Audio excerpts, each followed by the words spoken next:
Sound check.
Hey, good evening, everybody. My name is Dr. Nathan Thompson with the Wellness Way, Yorkville. Happy Monday, guys.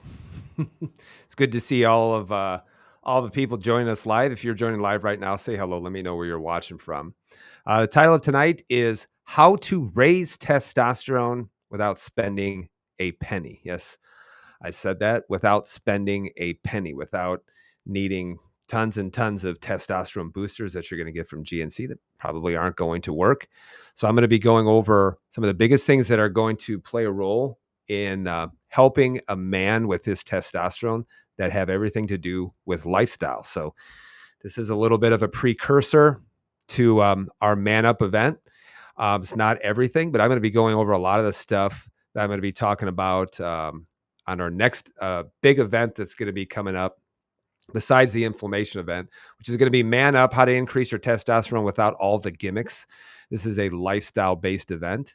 And a lot of times, when a man is suffering from low testosterone, the biggest thing I'll say is, who tells me? His wife, not the man himself, but his wife. So I'm going to talk a lot about that, how to raise testosterone, some of the things you can do. But the Man Up event that we're going to be doing is going to go over some of these things in a little bit more detail, but it's also going to give you a plan as far as what you need to do, as far as a 4-week mentorship on how you actually put that into action. So I don't tell you what to do and then, have you go on your own. No, I'm actually guiding and leading you through that with a group of other men. Um, and there's accountability, and there's a lot of great things that are going to happen with it. So the Man Up event is going to be Saturday, July 26th. So if you are from the Yorkville area, I would say, and we've had people who have come in from 2 hours away. And if you want to, that's great too. But there's a lot of in-person stuff that I want to make sure that you guys can do some things that you can sink your teeth in that are going to change your life. But the actual event is Saturday, July 26th, 9:00 a.m. This is an in-person event. And yes, this is for men only. Okay. So it doesn't mean that I don't like the women, but this is specifically geared for men. So all you have to do is if you click on our Linktree profile you'll go up and you'll see the link upcoming, the Man Up Challenge kickoff. So all you do is click on that link. That'll take you to Eventbrite, and you can actually reserve your tickets for that event. Tickets are free. And yes, there is a charge to participate in the Man Up event. We haven't come up with how much it's going to cost, but I will tell you this, it will be cheaper than a consult with me, even though I'll be probably spending over the course of 4 weeks a lot more time with you and investing with you a lot more than I would with a consult. So this is actually a great opportunity, and I would say get on this as quickly as possible. We have changed hundreds and hundreds of men's lives through this, and in fact, we're also responsible for a lot of babies being born with this too. So just go ahead and click that link, get registered for it. This is on Saturday, July 26th, 9:00 a.m. This is an in-person event. Okay. Now, I was talking a little bit to some men, during today, and there was quite a bit of men who had a lot of excuses on why they shouldn't be there. Okay. And it got me to thinking about this. Where do you spend your mental energy? Where do you spend your mental energy? Is it why you can't, which is coming up with some kind of excuse, or is it trying to figure out how you can, which really means on discovering and coming up with solutions? I love people who spend their mental energy coming up with solutions versus just living their whole entire life just trying to think up of excuses and reasons why they can't. And in fact, I have seen so many people, they use all their mental energy trying to figure out reasons why they can't. And if you go 5 years forward, the people who spent their mental energy trying to figure out solutions are far more advanced than the people who have spent their mental energy trying to figure out excuses. So where do you spend your mental energy?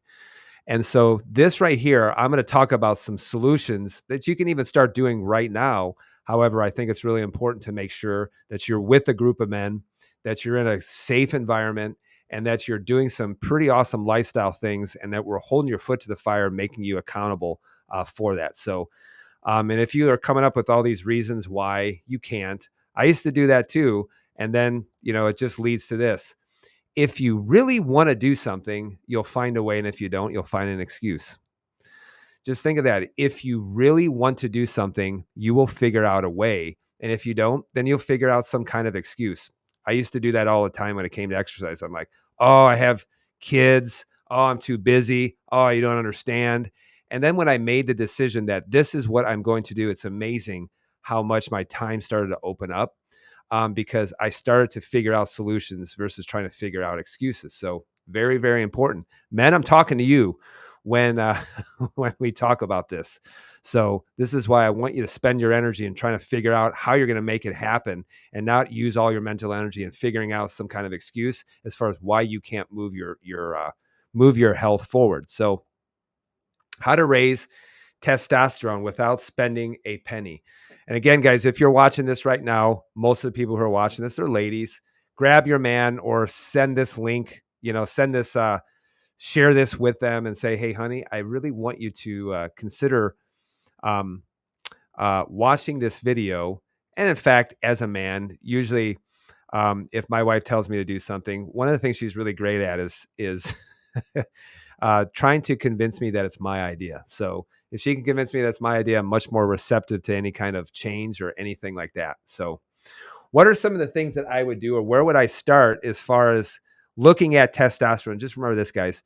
You don't know what your testosterone is unless you're actually measuring it. But at the Man Up event, I'm going to be talking about a lot of the symptoms that you'll have when your testosterone is low. So, but if you want to say, here's some things that I know that are going to help you get a grip on getting your testosterone up. Here's number one. Number one is I would get a grip on inflammation. There are so many people who don't know what inflammation is, where it's coming from, but you need to start getting a handle on inflammation specifically. Now, when I talk about this, one of the things I want to go over are there medications that your doctor has put you on that can, in fact, in and of themselves decrease testosterone? The answer is yes, absolutely. And just remember this is some of the things, if you're looking at statins and certain blood pressure medication and corticosteroids, antidepressants, antihistamines, all those things are symptoms of inflammation. And in fact, your doctor agrees with that. They know that inflammation is a big, big problem. And rather than try to figure out where is this coming from and how can you, from a lifestyle perspective, start to improve your life, they're just giving you drugs that are trying to treat the effects of the inflammation, which can be high cholesterol, which can be high blood pressure, chronic joint pain, yes, depression, allergies, and things like that. So one of the things that a lot of people just they're not aware of is yes, there are medications out there that have been shown to decrease testosterone. In fact, one of the things that I'll talk about is statin drugs. Statin drugs are designed to decrease cholesterol, but I want you to know one thing is that cholesterol is the backbone, is the precursor to the production of a lot of sex hormones. So if you look at the sex hormone pathway, I'm going to talk about this a little bit more in the at the Man Up event. But statins are the backbone, or cholesterol is the backbone to producing certain sex hormones, and one of them is in fact testosterone. You also have, pregnenolone, progesterone. You have cortisol, cortisone, estradiol, and things like that. But if you are trying to decrease your cholesterol to ungodly amounts, well, that can cause some issues with your testosterone production. I've seen this over and over again clinically. Number two, the other medication that can start to decrease testosterone are potassium sparing diuretics. One of them is called spironolactone. Now, spironolactone is, in fact, yes, it can lower blood pressure, but they also give this. Interesting enough, they give this to a lot of women with PCOS, and the reason why is because, clinically speaking, is that when a woman has polycystic ovarian syndrome, she tends to be a little bit androgen dominant. And so giving her this medication can increase the conversion of testosterone into estradiol. So it can increase that conversion. And that's one of the medications, reason why they get it in order to lower down testosterone in those women.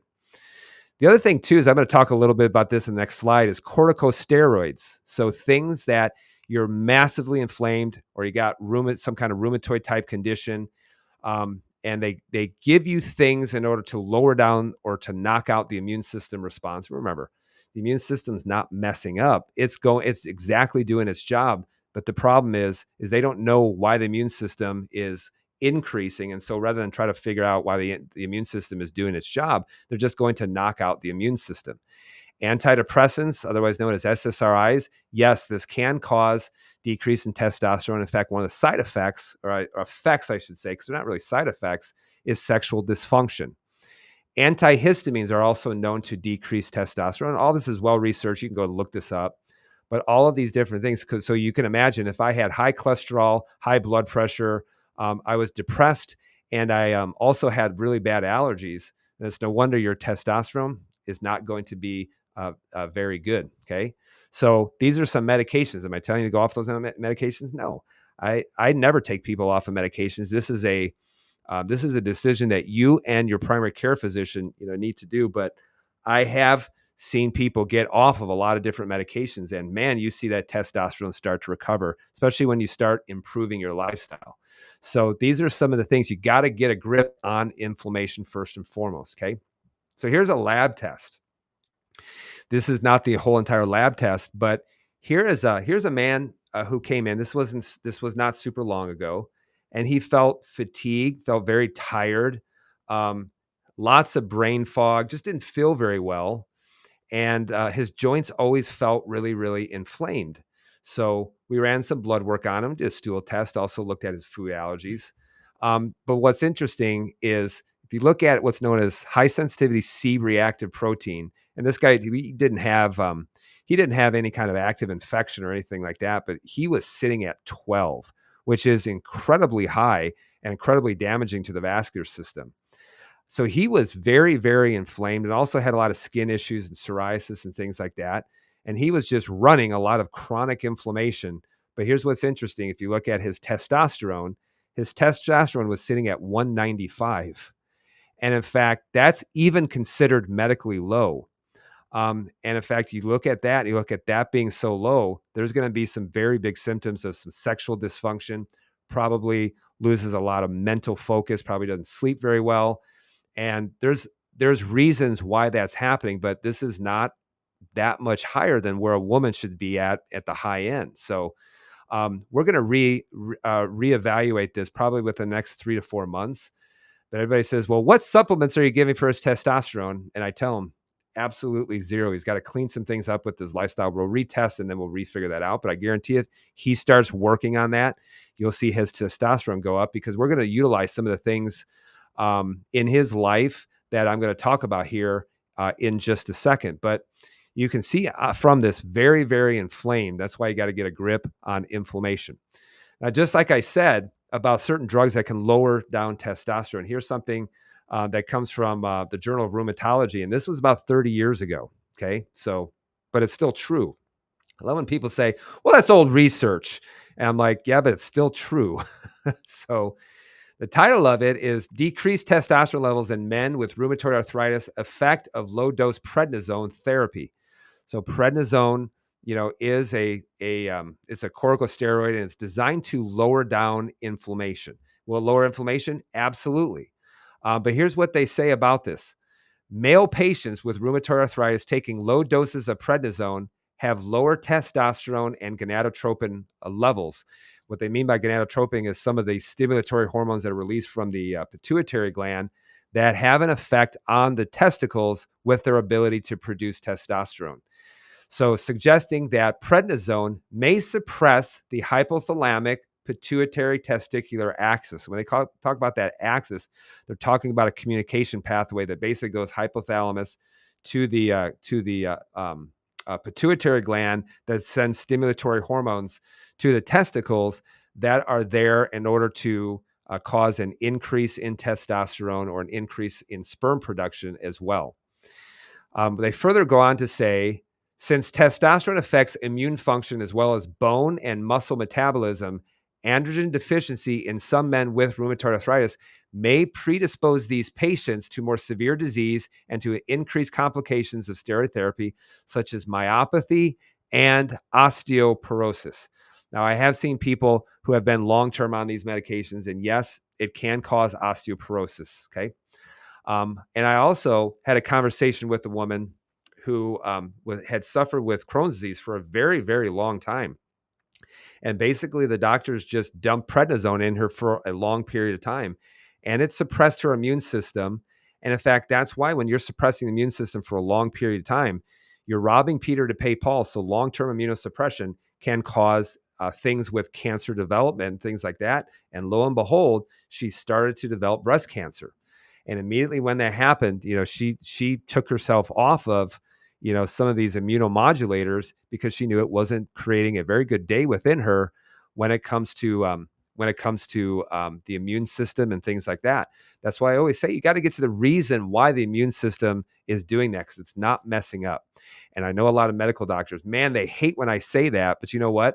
Look at the clinical results. When you start figuring out what's going on within the gastrointestinal system, what's going on with infection within the gastrointestinal system, all these different things that are going on, and you start supporting the body and you start helping the body with good digestion, lowering down the immune system response, and helping with some of these bacterial infections and overgrowths, you'd be amazed at how well these people start to do. But the problem is this: it's not as easy as just taking a medication. That's easy. That's kind of the lazy approach. This really is about taking control of your lifestyle. And that's what I want men to do specifically. So when I say inflammation, what am I talking about? Well, the whole chiropractic principle says this, is that inflammation comes either from physical stressors, chemical stressors, and even mental stressors. And I talk a lot more about that at the inflammation event. And speaking of that, our next one's going to be a week from Tuesday, July 22nd at 6 o'clock p.m. This is an in-person event. And so if you want to get a handle on inflammation as quickly as possible, get to that event. If you're from the Chicagoland area, get to that event, because that's your in as far as working with me with the approach, so that you can start to get a handle on inflammation. So if you just go to our Linktree profile, it's on all of our socials, click on that link, and then you'll see that you can register for that event, this in-person event. It'll take you 60 seconds to register. Don't delay, don't dawdle, start to do that right now, okay?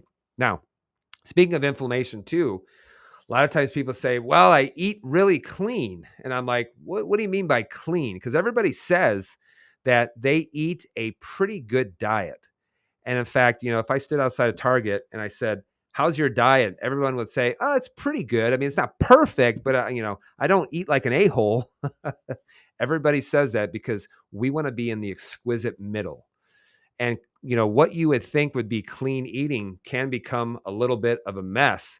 And in fact, when you look at this, you can see that there are some inflammatory responses to certain food proteins that are taking place. So you could eat clean and you could be eating, things like eggs. You could be eating things like, rice. You could be eating tomatoes. You could be eating wheat. You could be eating even brewer's yeast, which is found in alcohol. But all these things are causing an inflammatory response, and this is why I've had people say, well, if my egg is cage free and it's organic, can I still eat it? And I'm like, well, you'll just be organically inflamed. So, this is actually a response of the immune system to certain proteins that are found in food. And I could talk for an hour as far as why that happens, why you start having an inflammatory response to certain food proteins, even if they're quote unquote good for you. But any food can become a bad food once it becomes inflammatory. And these are the things that the body, this person's body, is having an inflammatory reaction to. And this is why you can eat quote unquote clean, but it just may not be enough for some people. So get a grip on inflammation. Number two, that I would say specifically for men and probably most people in general, is limit your processed carbs, limit your alcohol. Okay. The reason why I say processed carbohydrates, because there's this big debate, on social media, where you got some people saying, don't even touch sugar, it's terrible for you. And then you have some people who say, oh, sugar is fine. You can eat refined foods, and whatever. And I think both of them are kind of missing the boat.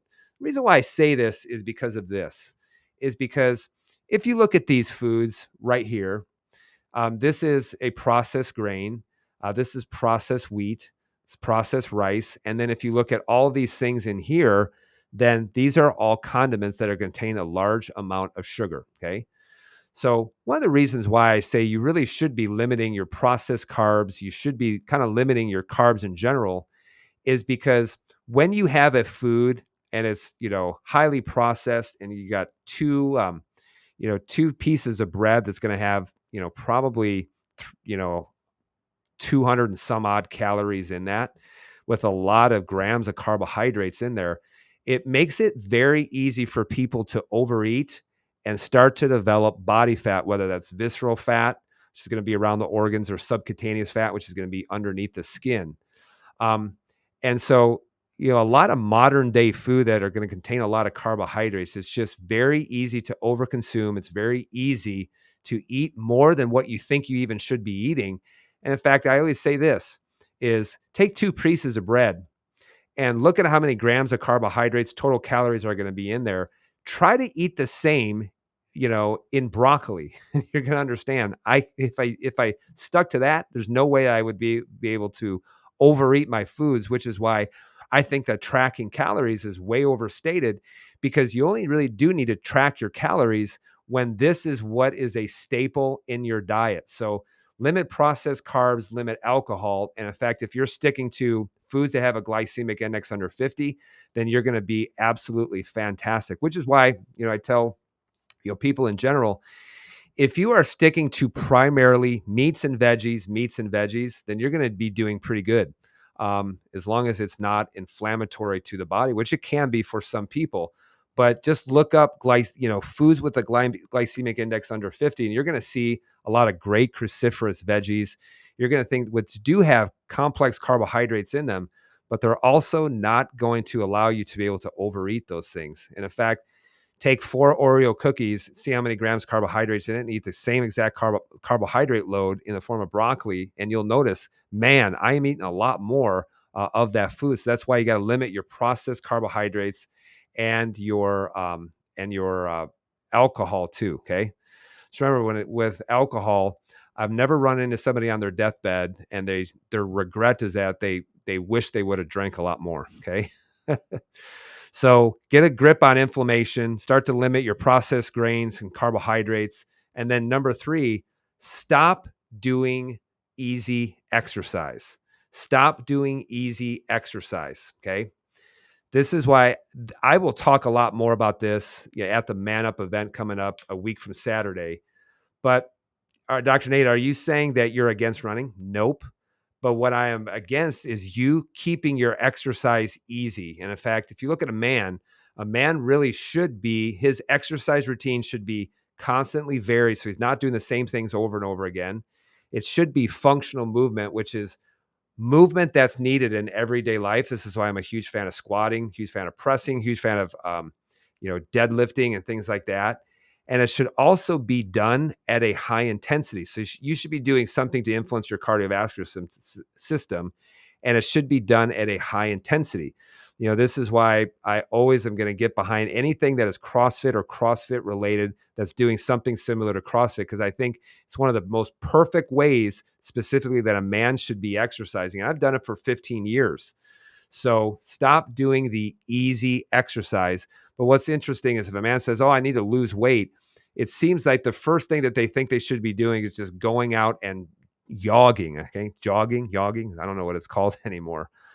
But just remember this: if that's all you do of just steady state exercises, just running in one direction for long periods of time, can you build muscle mass? Yes, you can. But if that's all that you do, then your body wants to adapt to actually take down muscle and make you as light as possible, which is not going to be good for testosterone production. So if you want to stimulate testosterone production, then do constantly varied functional movement done at a high intensity. And this is probably going to be the best thing for you to do too. Okay. Number 4, besides exercise, do a 3-day fast. And yes, at the Man Up Challenge, I'm going to tell men that, hey, if you're participating, I do want you to do a 3-day fast. But the difference is we're going to take you through it, and we're going to teach you how to do it so that you know what to do during and how to break a fast and things like that. And in fact, I'll be doing it along with you as well. So do a 3-day fast. Okay. So quit eating so doggone much. But you'll notice if you want to start stimulating fat metabolism, one of the quickest ways to do it is when you start to fast. You got to blow through all of your stored sugar and your glycogen. You'll do that as quickly as possible when you are not eating. But one of the cool things that'll happen too is that you'll force your body to start to burn fat. And this is why, a lot of men after, they do a fast are like, man, I just felt so less inflamed. I'm like, well, of course you are. You didn't eat any foods that are potentially causing an inflammatory reaction. So, you're 100% guaranteed to lower down inflammation. So do a 3-day fast. Now, is fasting good for a man's testosterone? Yes. But I would say this is that the magic doesn't happen during the fast. The magic happens during the refeed when you're finishing up your fast and you start to put food back in the body. That's when you can see a big jump in testosterone. But I think that every man should be doing a 3-day fast at least every quarter or every 3 months. Okay. Number 5 is sleep at least 7 to 8 hours per night. Okay. So I think some of the biggest thing that are really affecting a man is number 1, they're eating so much junk. And then number 2, they're just not sleeping enough. Sleep at least 7 to 8 hours per night. The reason why I say this is because, they've done some studies on this. Here's where the study was performed. Here's where it's referenced from 2011. And one of the things they found is after 1 week of sleeping just 5 hours per night, so just 1 week of sleeping 5 hours per night instead of 9 hours, overall testosterone levels fell by 10 to 15%. This is why I think that sleep is so important, but I think it's more important when it comes to a woman than when it comes to a man. The reason why I say this is because it's not causing it to go down 50%, is because remember this, is that it's affecting, poor sleep is affecting the adrenal glands, and not a lot of testosterone is getting made by the adrenal glands. Yes, they are contributing some, but most of a man's testosterone production is actually in the testicles. And this is also why if you really, really want to cause a woman to get really driven down is have her start skimping on sleep, because the adrenal glands are so important to a woman, not only to their cortisol levels, but also so important to a woman, especially after menopause, because they're contributing a lot of the hormone contribution to their hormones, But if you start skimping on sleep, then yes, you're going to start to stress out the adrenal glands. Yes, you're going to see a stress hormone continue to rise, which is cortisol.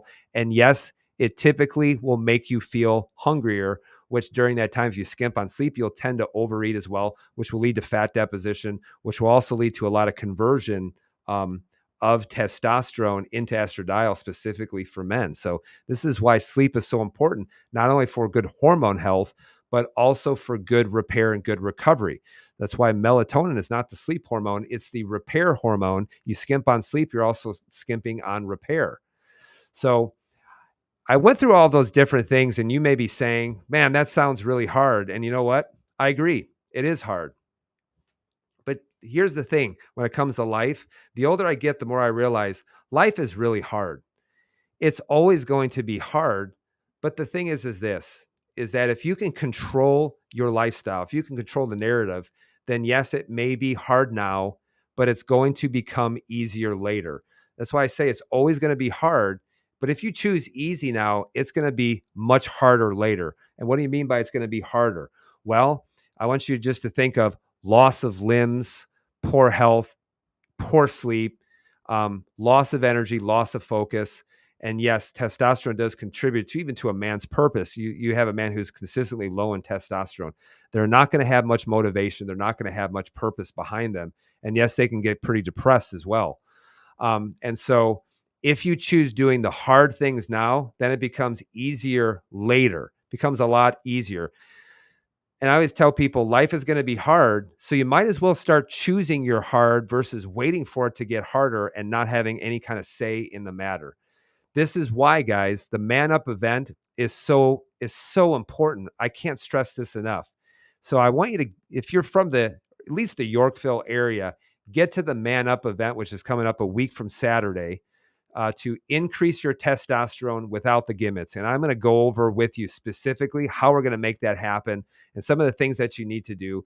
There's a lot of awesome prizes that we're going to be giving you. There's a lot of awesome stuff. No, we're not going to be dumping a bunch of supplements into you. We're going to teach you 100% about lifestyle, about fitness, about your diet, about your nutrition, some of the things that you can do in order to start taking control of your health. Guys, just remember this, ladies, if you're watching this and you know that your man needs to be there, send them that. And if they dawdle, tell them that's exactly why you need to be there, because men with low testosterone tend to dawdle and they can't make solid, distinct decisions. And I want you to do that right now. So man up, increase your testosterone without without the gimmicks. Saturday, July 26th at 9:00 a.m. This is an in-person, men-only event. So all you have to do is click on that link tree, and then you'll see this pop up. You'll see above that to register for the inflammation event. Some people want to get started even quicker. Sometimes you're like, but I'm not a man, I'm having hormone issues. If you're a lady, get to the inflammation event coming up a week from Tuesday. So a week from tomorrow, I believe the date is July 22nd. But get registered for that right now. Don't delay.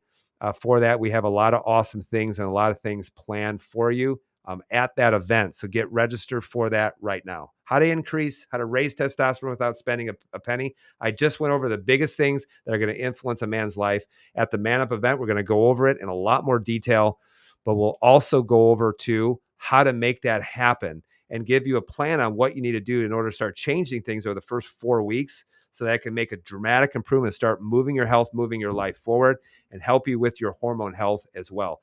Guys, I'm going to promise you this. It works.